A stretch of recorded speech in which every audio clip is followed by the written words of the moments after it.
Class 10th చాప్టర్లో exercise 10.1లో 11th question. A piece of a string is 30 centimeters long.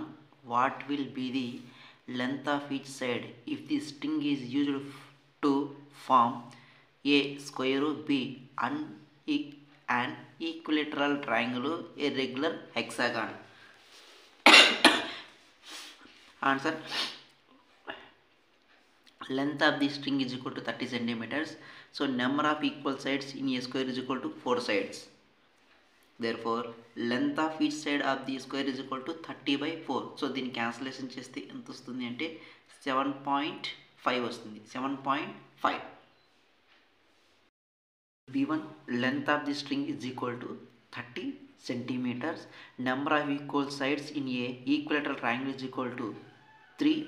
Length of each side of an equilateral triangle is equal to 30 by 3. So దీన్ని cancellation చేస్తే 10 centimeters వస్తుంది.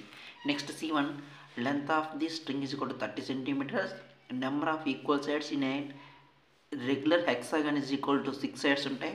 Next therefore length of each side of a regular hexagon is equal to 30 by 6. So దీన్ని cancel 6 5s are 30 కాబట్టి answer is 5 centimeters. Next 12th question.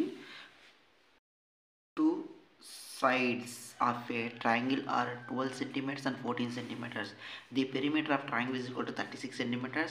What is the third side? ఇక్కడ 2 sides length ఇచ్చాడమ్మా, that is the 12 centimeters and 14 centimeters. So perimeter of triangle కూడా ఇచ్చేసాడు. ఎంత ఇచ్చాడంటే 36 centimeters ఇచ్చాడు.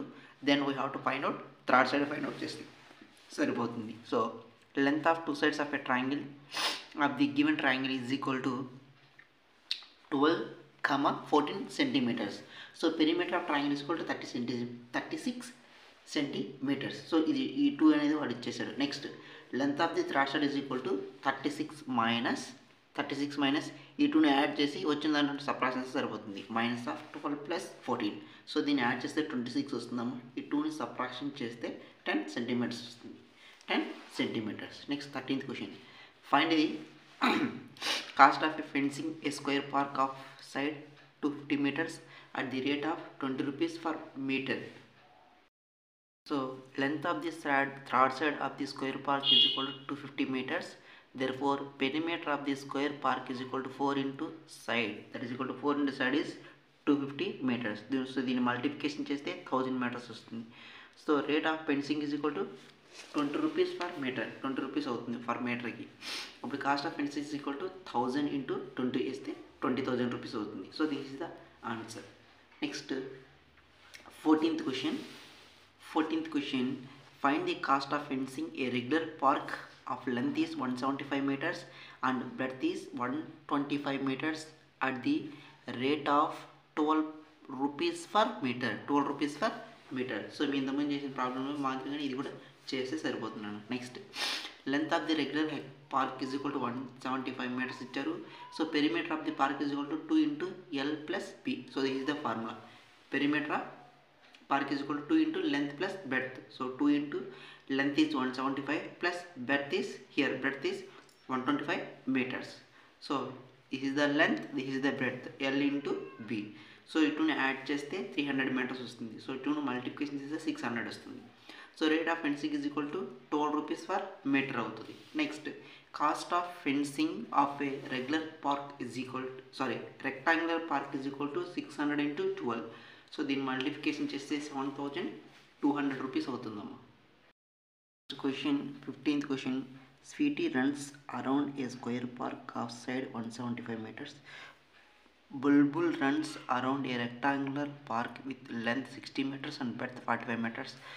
Who cover less distance? So side of the square park is 75 meters అని ఇచ్చారు. Its perimeter is equal to 4 into side, 4 into 75. దీన్ని multiplication చేస్తే 300 వస్తున్నాము. Next length of the rectangular park is equal to 60 meters. Breadth of the rectangular park is equal to 45 meters. So perimeter of the rectangular park is equal to 2 into L plus B. So length plus breadth. So length is 60 plus breadth is 45. So it will add చేస్తే 105 meters వస్తుంది. Since 210 is less than 300 meters. So bulb covers less distance. Next 16th one. What is the perimeter of each of the following figure? I want do you infer from the answer. So ఇది diagram ఉందమ్మా. ఈ diagram అనేది text బుక్లో చూసి నేర్చుకోండి. 16th వరకు diagram text బుక్లో ఉంది. టెక్స్ట్ బుక్ చూడండి ఒకసారి. Diagram A perimeter of the given square is equal to, so ఇచ్చిన వాల్యూస్ని అడిషన్ చేస్తే సరిపోతుందమ్మా. ఈ టూ ఇచ్చిన వాల్యూస్ని అడిషన్ చేస్తే 25 + 25 + 25. సో 1 2 3 4 ఉన్నాయి కాబట్టి 4 × 25 దీన్ని మల్టిప్లై చేస్తే 100 వస్తుంది. సో మల్టిప్లై చేయకపోయినా ఈ 4 వాల్యూస్ని యాడ్ చేసినా మనకి ఎంత వస్తుందంటే 100 సెంటీమీటర్స్ అనేది వస్తుంది. ఇది B diagram answer. Sorry, A diagram answer. Next B diagram చూడు. ఇది B diagram answer, this one. So perimeter of the rectangle is equal to, అక్కడ ఇచ్చిన వాల్యూస్ని 40 + 10 + 40 + 10 సెంటీమీటర్స్ అడిషన్ చేస్తే 100 సెంటీమీటర్స్ వస్తుంది. ఇది B diagram answer. Next C1 perimeter of the rectangle is equal to 30 centimetres + 20 centimetres + 30 centimetres + 20 centimetres. So add చేస్తే 100 centimetres అనేది వస్తుంది. Next perimeter of the given triangle is equal to 30 centimetres + 30 centimetres + 40 centimetres. So add చేస్తే ఇది కూడా 100 centimetres వస్తుంది. From the above answer, so ఈ ఆన్సర్లో నుంచి we conclude that different figures may have equal perimeters. So different figures ఉన్న perimeter అనేది ఈక్వల్గా ఉందన్నమాట. నెక్స్ట్ 17th క్వశ్చన్ అమ్మా. 17th క్వశ్చన్ అనేది టెక్స్ట్ బుక్లో ఉంది. 17th క్వశ్చన్ టెక్స్ట్ బుక్ చూడండి ఒకసారి. గ్రాఫ్లో ఇచ్చారు, అందులో ABCD. సో 4 క్వశ్చన్స్ ఇచ్చాడు. ఆ 4 క్వశ్చన్స్ ఓన్లీ నేను ఆన్సర్ రాసినమ్మా. ఒకసారి జాగ్రత్తగా అబ్జర్వ్ చేసి ఇది నేర్చుకోండి. 17th క్వశ్చన్లో A1 answer. The arrangement is in the form of a square of side. So 1/2 + 1/2 + 1/2 metres. So add చేస్తే 3/2 వస్తుంది. So perimeter of a square arrangement is 4 × side. 4 × side is 3/2. So 2 1 is 2, 2 2 4. 2 × 3 is 6 meters. Second one is perimeter of cross is equal to, ఆడిచ్చింది దాన్ని cross చేసినామంటే మనకి ఎంత వస్తుందంటే 10 meters అనేది వస్తుంది. Next since 10 meters is less than 6 meters, cross arrangement has a greater perimeter. That's C1 answer. Next D1 answer is this one. We have to know down. ఇది D1 answer అన్న. ఈ diagrams base చేసుకొని వేస్తే ఇది D1 answer అనేది వస్తుంది.